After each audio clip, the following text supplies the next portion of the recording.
Hi guys, ఇవాల్టి video ఏంటంటే పానీపూరి బండి అండి. ఈ పానీపూరి బండిని ఒక లేడీ రన్ చేస్తున్నారు. ఈవిడ వస్తూ ఉంటారనమాట మా ఇంటి వైపు.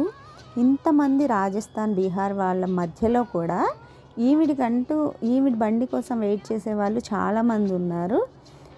అంతేకాకుండా టేస్ట్ వైజ్గా కూడా చాలా అంటే చాలా టేస్టీగా ఉంటుంది. ఈవిడ దగ్గర పానీపూరి, చాట్ మసాలా, అంతేకాకుండా మర్మరాల్ మిక్చర్ కూడా ఉంటుందన్నమాట. టేస్ట్ వైజ్ వస్తే టేస్ట్ కూడా చాలా అంటే చాలా బాగుండిద్ది. అంతేకాకుండా బండి చూడండి ఎంత నీట్గా పెట్టుకున్నారో. నాకు ఈ విషయంలో మాత్రం 100కి 100 మార్క్స్ అయితే ఇస్తాను. నార్మల్గా పానీపూరి బళ్ళు ఎంత క్లమ్జీగా ఏంటో అన్హైజీనిక్గా అనిపిస్తాయి. ఈ బండి మాత్రం నాకైతే చాలా నచ్చింది. పానీపూరి కూడా చాలా బాగుండిద్ది. మీకు ఎలా అనిపించిందో కామెంట్ చేసేయండి. ఈ వీడియో నచ్చితే లైక్ చేయండి, షేర్ చేయండి.